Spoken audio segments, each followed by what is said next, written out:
Hey zu Hashtag Kaffeeclash Tag 2 von der Gamescom. Gestern haben wir mit Sophia zusammen schon ein paar Spiele getestet. Wir sind hier rumgelaufen und haben das erste Mal, zumindest war es für mich, das erste Mal die Gamescom erlebt. Danke für die Einführung. Ja, kein Problem. Hoffe, hat dir Spaß gemacht. Ja, es hat mir sehr viel Spaß gemacht und ich muss ja sagen, heute haben wir eine Steigerung und zwar Sophia im Kostüm. Also, es war gestern schon sehr anstrengend, muss man sagen. Die Lautstärken waren enorm und man musste wirklich sich darauf konzentrieren, sich nicht ablenken zu lassen, weil überall laufen irgendwelche Displays und ich laufe hier so rum wie so ein Kind, was ist hier eigentlich los? Und ich fand es enorm anstrengend. Jetzt bist du hier noch im Kostüm. Kommst du überhaupt damit zurecht den ganzen Tag? Ich hoffe, dass ich damit zurechtkomme. Es ist auf jeden Fall anstrengend, macht aber auch viel Spaß. Mal gucken. Ihr könnt natürlich auch immer wieder fleißig mitchatten. Wir werden für euch live am Start sein und ihr könnt mir sagen, wie toll ihr Sophias Kostüm hier haltet. Wie bescheuert ihr das findet, dass ich hier normal rumlaufe. Ich bin nämlich jetzt der Außenseiter, so sieht es nämlich aus. So sieht's aus. Oder wenn ihr irgendwelche Fragen habt, wenn ihr irgendwelche Spieletipps haben wollt, wir beantworten euch sämtliche Sachen, die wir... Alles. Notfalls macht Sophia noch ein paar Videos. Aber wir haben noch 3 Dinge, die wir euch unbedingt mitteilen möchten.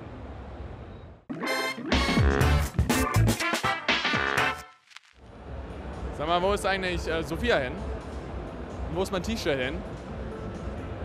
Und warum liegt hier eigentlich Stroh? Mario, dein T-Shirt ist hier, denn ich teste jetzt mal einen Trend auf der Gamescom. Unter den Hashtag Print könnt ihr euer eigenes Gamescom-T-Shirt bedrucken lassen. Ob mit eurem Gamer-Namen, ob mit eurem Namen oder was ganz völlig anderes. Wir probieren das jetzt einfach mal aus.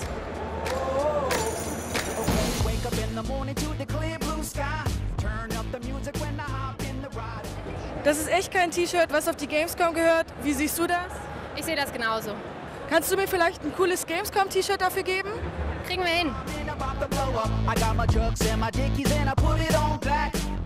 Ja, das ist ein gutes T-Shirt. So, ich habe jetzt hier das Neue und das Alte. Wollen wir mal gucken, was der Mario dazu sagt. So, guck mal, Mario. Ich habe dir jetzt ein richtig cooles T-Shirt mitgebracht. Ich bin dir so Passend dankbar, zur dass du mir ein T-Shirt mitgebracht hast. Ja, das ist cool. Hier, komm, zieh's an. Darf ich nicht mehr meins anziehen? Ja, das behalten wir noch, aber das Okay. passt viel besser. Das passt viel besser, da bin ich mal gespannt. Ja, das passt wie angegossen. Schön Größe S. Also ich würde sagen, ja pass auf, das ist mir auf jeden Fall zu klein. Ich würde sagen, tolle Aktion, dass du mir das T-Shirt geklaut hast. Dieses T-Shirt spenden wir auf dem Marktplatz. Ja, das heißt, wenn ihr ein T-Shirt direkt live von der Gamescom haben wollt, ich werde das jetzt auch direkt wieder ausziehen, damit es nicht irgendwie vollgeschwitzt wird oder sowas. Und werde dann wieder meins anziehen. Das könnt ihr gewinnen, einfach mitmachen. Und wir haben natürlich noch andere Sachen, über die wir reden wollen, weil wir haben gedacht, normalerweise bei uns im Studio ist es immer richtig lecker. Da gibt es leckeren Kuchen und alles. Und deswegen haben wir den Hashtag Literary Cake gefunden. Total nette Sachen. Und zwar gibt es auf YouTube, wollte ich schon sagen, auf Twitter, wundervolle Bilder von Kuchen. Lecker. Richtig lecker. Die sehen aus wie Bücher, die sehen aus wie ein ganzes Haus voller Bücher. Also total Spaß auf der Sache. Weil eigentlich ist die Gamescom geil, aber den Kuchen vermisst man noch. Muss man einfach so sagen. Der Kuchen, der fehlt hier noch. Ja. Und was uns noch aufgefallen ist, die Gamescom ist auch geil, aber es gibt eine Sache, die auf jeden Fall hier sehr, sehr krass ist. Und das heißt, Hashtag wer zuerst kommt, spielt zuerst. Und zwar hat der 1Live-Kollege Simon Beek das Ganze gepostet. Diese Aussage fanden wir sehr treffend, weil die Leute warten hier teilweise über 4 Stunden für ein Spiel. Und dafür haben wir noch ein sehr geiles Highlight zum Ende der Sendung für euch vorbereitet. Ihr macht ein Tanzbattle? Okay, let's go. Ich bin ein Charakter aus League of Legends, Gragas, der Säufer. Also du meinst, die Typen sind nicht so anstrengend, gucken die eher verschüchtert weg? Ja, viele. Darfst du so ein Schwert überhaupt mit reinnehmen? Das heißt jetzt was? Oh Gott! Oh Gott!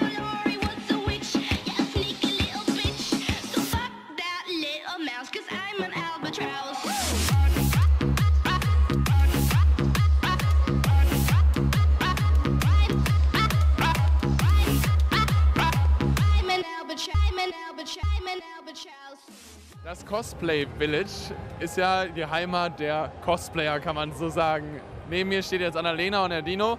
Ihr seid beide ein Paar und seid auch kostümiert ein Paar. Kann man das so sagen? Das kann man so sagen, ja. Was stellt ihr da? Ich bin ein Klonkrieger vom 327. Sternkorps. Und du bist? Ich bin Ayla Secura und werde halt auch bei der Order 66 von ihm getötet. Daher auch das Partnerkostüm. Du wirst von... Er tötet dich später. Genau, ganz genau, so ist es. Werdet ihr das heute Abend noch praktizieren? Ich glaube eher weniger.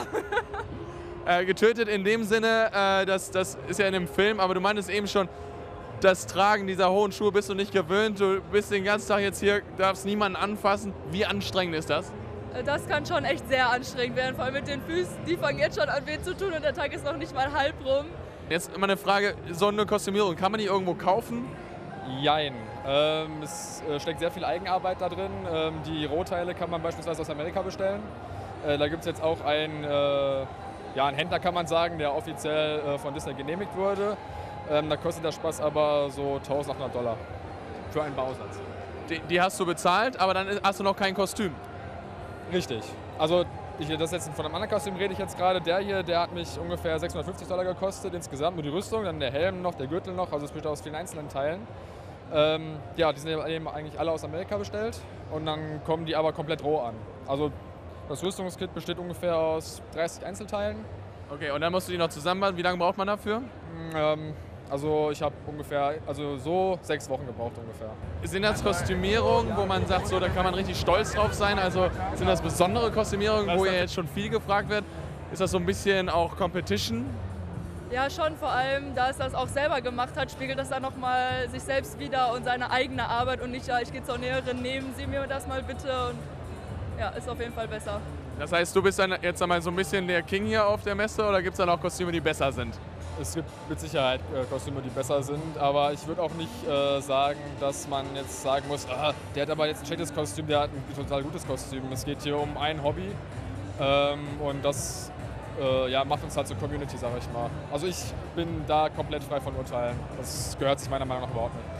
Jetzt mal eine ganz andere Frage. Ihr seid ja in den Kostümen jetzt unterwegs. Habt ihr euch auch in den Kostümen kennengelernt?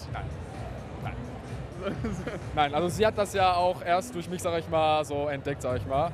Und es ist auch meine Idee, dass sie das Kostüm macht letztendlich, weil es ist ja im Prinzip ein Partner-Outfit so in dem Sinne. Und glücklicherweise fand sie das halt ganz toll und ja, jetzt stehen wir hier. Das sagt er jetzt vor der Kamera. War es wirklich direkt so, dass du sagst, super, mache ich sofort mit? Ja, das stimmt wirklich. Ja? Ja. Wieso hast du das vorher nicht gemacht und dann durch ihn nicht dazu überzeugen lassen? Also ich bin auch, seitdem ich ihn halt kenne, mehr mit Star Wars in Verbindung gekommen und habe auch mehr Leute kennengelernt, die auch ein Kostüm haben, die eine Rüstung haben und dadurch kam das dann so. Trifft man sich dann auch privat so? Ja, mit einige treffe ich auch privat, wenn die so in der Umgebung wohnen, aber einige kommen halt auch aus ganz Deutschland und da kann man nicht mal eben nach Bayern oder so fahren, das ist einfach viel zu weit. Aber wie kann ich mir das dann vorstellen? Sitzt ihr dann im Wohnzimmer auf der Couch, guckt euch einen Film an und sitzt dann in Kostümen da? Nee, das machen wir ohne Kostüme, also Kostüme wirklich nur auf Veranstaltungen. Okay, also privat zu Hause mal treffen und vielleicht einen Schwertkampf austragen ist jetzt nicht so der Fall. Ja, vielleicht mal so ein bisschen mit dem Schwert üben, weil ich habe jetzt auch gerade erst angefangen damit umzugehen, auch von ihm lerne ich das.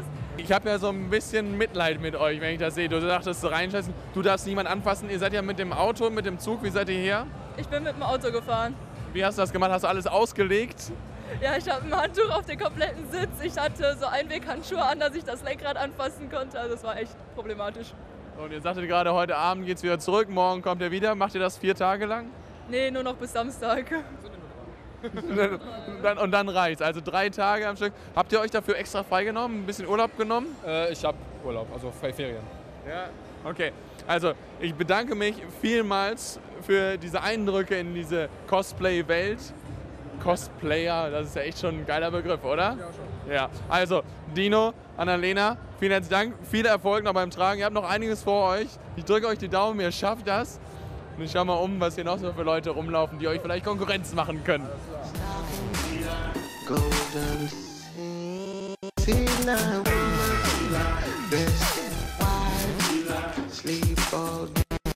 ist gerade so unsere Pause und mal wieder ordentlich aussehen.